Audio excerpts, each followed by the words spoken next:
మేము ఇచ్చినది కాదు. మేము చేసిన ఏకైక తప్పు ఒకటే ఒక చోట, నిజం గట్టిగా చెప్పలేకపోయినాం, చంద్రబాబు నాయుడు లాగా అబద్ధాలు మాట్లాడలేకపోయినాం. అది మా పార్టీ చేసిన అతిపెద్ద తప్పు.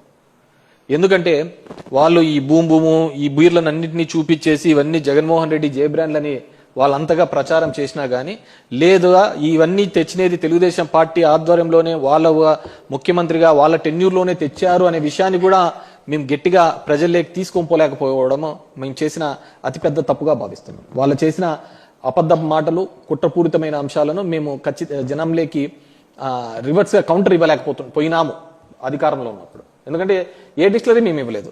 ఉన్న డిస్టిలరీస్ కన్నా మాకు ఫేవర్ చేసినట్టు ఈ విధంగా చేసినట్టు మరి ఎన్ని డిస్టిలరీస్ మీద కేసు పెట్టారు, ఎన్ని డిస్టిలరీస్ ని ఉన్న ఎండీస్ ని అరెస్ట్ చేసినారు, దాని ఓనర్లను అరెస్ట్ చేసినారు చెప్పమనండి. So these are all bogus. అవన్నీ ఇచ్చిన పర్మిషన్లు అన్ని కూడా చంద్రబాబు నాయుడే.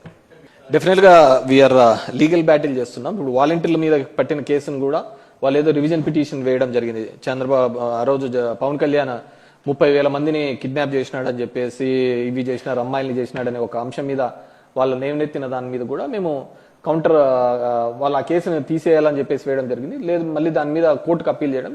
డెఫినెట్ గా లాలో ఉన్న ఏ అవకాశాన్ని వదలకుండా ఖచ్చితంగా మేము కౌంటర్ చేస్తామండి. ప్రతిదీ తనే కనిపెట్టాను అంటుంటాడు. సైబరాబాద్ నేనే అంటాడు, ఆర్టిఫిషియల్ ఇంటెలిజెన్స్ అంటాడు, ఇంకో ఏదేదో వ్యాలీస్ చెప్తున్నాడు, క్వాంటమ్ వ్యాలీ అంటున్నాడు. నాకు తెలిసి అమరావతిలో ఏ వ్యాలీ ఉండదు, ఉండేది ఒకటే వ్యాలీ, అది ఆక్వా వ్యాలీ. ఆక్వా వ్యాలీ మాత్రం సక్సెస్ఫుల్ గా ఉంటుంది. మనము ఏదైనా కానుంటే ఈ చిన్న చేపలను తీసుకొని వచ్చి అక్కడ చేపల పెంపకం చేస్తే డెఫినెట్ గా మంచి రిజల్ట్స్ వస్తాయని చెప్పేసి నేను అనుకుంటున్నాను. అంతకు మించి ఆ అమరావతి అనే ఇతను పెట్టిన దీంట్లో ఎటువంటిది కూడా పురోగతి ఉండదు. ఓన్లీ పురోగతి ఏదైనా ఉంది అంటే మాత్రం ఫిషరీస్ మాత్రం బాగా డెవలప్ అవుతాయి.